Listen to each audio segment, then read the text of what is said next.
Assalamualaikum warahmatullahi wabarakatuh. Perkenalkan, nama saya Iman Praja Ahmad dengan NIM 4524230049.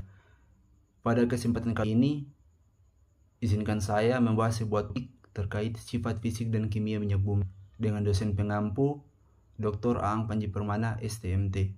Baik, langsung saja. Minyak bumi merupakan fluida kompleks hasil transformasi bahan organik yang terakumulasi pada batuan induk kaya materi organik, source rock. Proses pembentukan melibatkan pengendapan, diagenesis, dan maturasi termal hingga menghasilkan campuran hidrokarbon dengan sifat fisik dan kimia tertentu.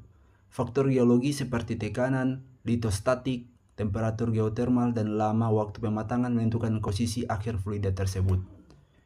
Berikutnya, komposisi umum. Komponen utama minyak bumi adalah hidrokarbon yang terbagi menjadi 3 kelompok utama. Yang pertama adalah parafin, atau biasa yang kita sebut dengan alkana, rantai karbon lurus yang umum pada minyak ringan dan fluida mudah mengalir. Naftena atau sikloalkana, hidrokarbon bercincin jenuh yang memberikan kestabilan termal yang aromatik. Hidrokarbon tak jenuh dengan struktur cincin benzena, umum pada minyak berat dan aromatik tinggi. Yang berikutnya, sifat fisik, warna, dan fase.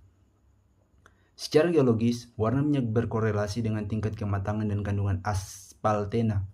Minyak berwarna terang umumnya berasal dari sistem petroleum dengan maturitas tinggi dan kandungan resin rendah, sedangkan minyak hitam pekat menandakan dominasi komponen berat serta proses biodegradasi di reservoir dangkal.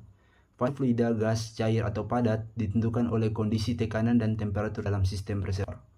Berjenis gravity. Densitas minyak bumi menggambarkan hubungan antara komposisi molekul dan tingkat kematangan termal. Parameter yang umum digunakan adalah avigravity, dihitung dengan rumus NAP dalam kurung 141,5 per Sg kurang 131,5. Nilai AP yang tinggi menunjukkan minyak ringan dan matang secara termal, sedangkan nilai rendah mengindikasikan minyak berat atau biodegradasi. Klasifikasi ringan itu lebih dari 31 derajat api, sedang 22-31 derajat, dan berat kurang dari 22 derajat. Berikutnya, viskositas dan volatilitas. Viskositas merupakan ukuran resistensi fluida terhadap aliran, dipengaruhi oleh panjang rantai karbon, tekanan, dan temperatur reservoir.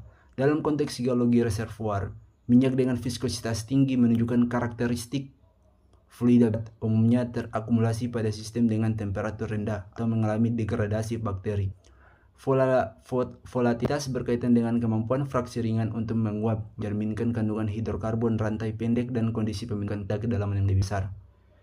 Yang berikutnya, titik didih dan fraksi distilasi. Proses distilasi fraksional menggambarkan rentang titik didih yang berhubungan langsung dengan fraksi hidrogen.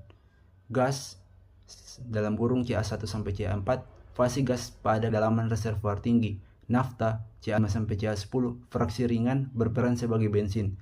Kerosin Ca10 sampai Ca15, fraksi menengah bahan bakar aviasi.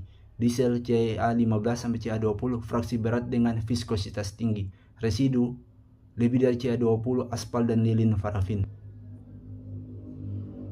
Yang berikutnya, sifat kimia. Sifat kimia minyak bumi berkaitan dengan kestabilan molekul hidrokarbon terhadap perubahan lingkungan fisik maupun reaksi kimia.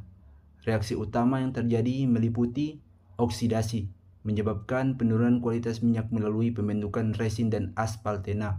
Hidrogenasi, penambahan hidrogen pada fraksi tak jenuh untuk meningkatkan kestabilan. Polimerisasi, penggabungan molekul ringan menjadi berat, umumnya pada kondisi termal tinggi. Proses-proses ini juga terjadi secara alami di reservoir akibat fluktuasi kondisi geotermal. Yang berikutnya, unsur non-hidrokarbon. Keberadaan unsur non-hidrokarbon seperti sulfur, nitrogen, oksigen, serta logam berat Ni sangat penting dalam interpretasi geokimia. Kandungan sulfur tinggi dapat mengindikasikan lingkungan pengendapan reduktif seperti euxinic basin. Logam nikel dan vanadium sering berasosiasi dengan material organik laut dan menjadi indikator asal biogenik minyak. Unsur-unsur ini juga mempengaruhi korosivitas dan reaktivitas selama pengolahan. Berikutnya, sifat termal dan tekanan. Dalam sistem reservoir minyak bumi berada dalam keseimbangan dinamis antara tekanan formasi dan temperatur geotermal. Ekspansi termal mengakibatkan perubahan densitas, sementara gas terlarut, terutama metana, mempengaruhi compressibility fluida. Saat tekanan berkurang di dekat sumber produksi, gas keluar dari larutan menyebabkan fenomena gas breakout. Pemahaman hubungan tekanan temperatur sangat penting dalam perhitungan PVT, pressure, volume, temperatur, fluid reservoir. Korelasi sifat fisik dan kimia. Sifat fisik dan kimia minyak bumi saling berinteraksi. Komposisi kimia menentukan viskositas, densitas, dan warna, sedangkan kondisi fisik seperti tekanan dan temperatur mempengaruhi stabilitas fase. Misalnya, minyak dengan kandungan aromatik tinggi cenderung memiliki densitas lebih besar dan volatilitas rendah. Korelasi ini menjadi dasar dalam karakterisasi fluida dan interpretasi petroleum. Kesimpulannya, dapat disimpulkan bahwa sifat fisik dan kimia minyak bumi tidak hanya menentukan nilai ekonomis tetapi juga mencerminkan evolusi geologi dari sistem petroleum. Karakteristik ini berperan dalam proses migrasi, akumulasi, dan perhitungan cangan. Pemahaman mendalam terhadap sifat-sifat ini memungkinkan geolog mengevaluasi kualitas reservoir dan efisiensi produksi secara lebih akurat. Mungkin hal itu yang bisa disampaikan. Lebih dan kurangnya saya mohon maaf. Assalamualaikum warahmatullahi